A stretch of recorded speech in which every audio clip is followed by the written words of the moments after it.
Hey guys, I'm Nick May from The Business Brush. Today we're going to talk about when to hire your first employee. Stay tuned.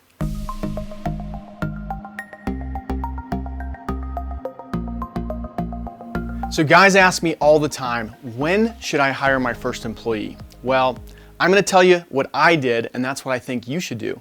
I hired my first employee from day one. I've never been the solo work by yourself painter. And for me, I always felt it was safer to have another employee with me at all times because you're up on ladders. And two, an efficiency. You can always do things way more efficient if you have somebody else with you.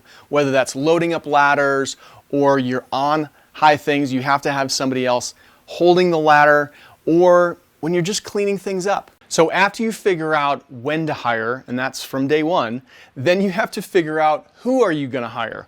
And I think the best first hire for a paint contractor is actually a prep painter. A lot of guys want to go out and hire experienced guys, and I really feel that that's going to put you at a disadvantage. Now, a lot of people will hire somebody that has experience and really make them a partner, and I definitely don't want you to do that. But I want you to hire somebody that has some really good basics, some foundational principles they understand. Maybe it's not their first job.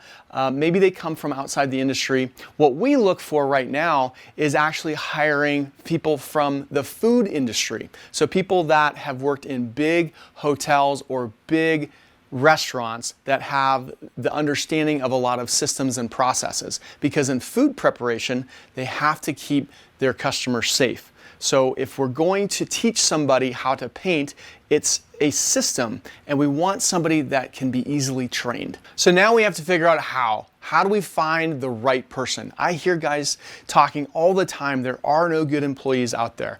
Well, there are if you know how to look for them and how to find them. So once you've identified that we want to hire this specific type of person, so for us, that's somebody out of food service.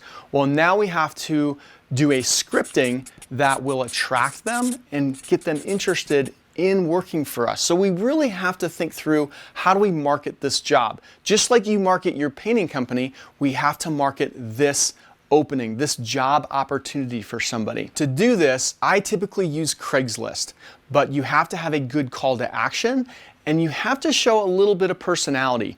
There are a lot of ads on Craigslist, and people are reading all sorts of different ads, and so you want to make sure that yours stands out. The other thing that I try to do when I post an ad is I try to get them to do some specific things, take some specific actions. And along the way, in the hiring process, I'm going to continue to ask them, and they don't really realize that that's part of the application process, but it may be as simple as, hey, I want you to call me tomorrow at 2 o'clock. Then if they don't call you at 2 o'clock, it's kind of like they didn't show up for the interview. A lot of times we'll get guys that'll call me an hour later, or even 3 or 4 hours later. So if you can't get them to do something very simple and as basic as giving you a call at 2 o'clock, you're not even asking them to drive across town. You're just trying to get them to pick up the phone and call you at a specific time.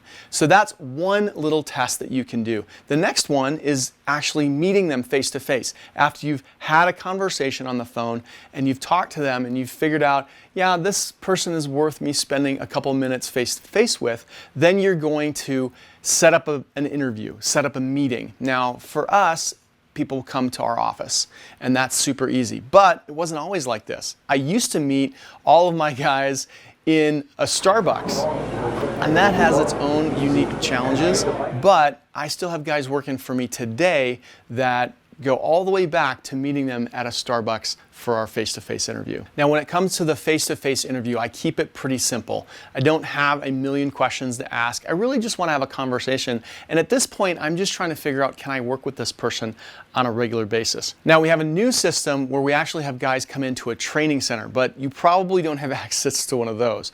But you can do some of the very similar things that we do in that process. So one of the things that I always do is I hand them a masker, and I show them how to put it together, and then I let them do it. So it's a very basic and simple thing, but you want to see if they can follow directions and pick up on your directions very quickly. But ultimately, the only thing that matters is what do they do when they get on my job site. And that's what I tell people. I tell people, you can tell me all sorts of things. And I've been told all sorts of things over the years because I've literally hired thousands of people. But the only thing that matters is what do you do when you come on my job site? And so we have actually a training program, and we tell people when you come to work for us, you're really doing a 2-week interview.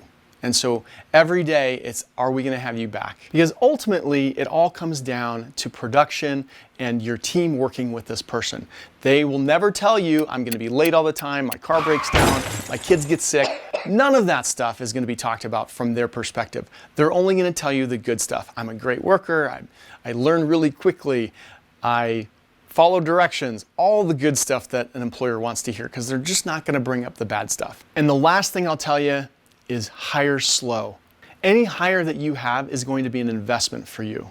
For us at Walls by Design, we know that the minimum investment I'm going to make to every new employee is at least $1,000. That's before we make any kind of money on them. Just know that you're not going to make any money on the first day, the first week, probably not even the first month. But then after that, then you are going to start making money off that person. So thanks for joining me today. Please give me a comment below. Would you also make sure that you've subscribed to the YouTube channel? And would you share this on either Instagram, Facebook, or LinkedIn? I'm Nick May. Thanks for joining me.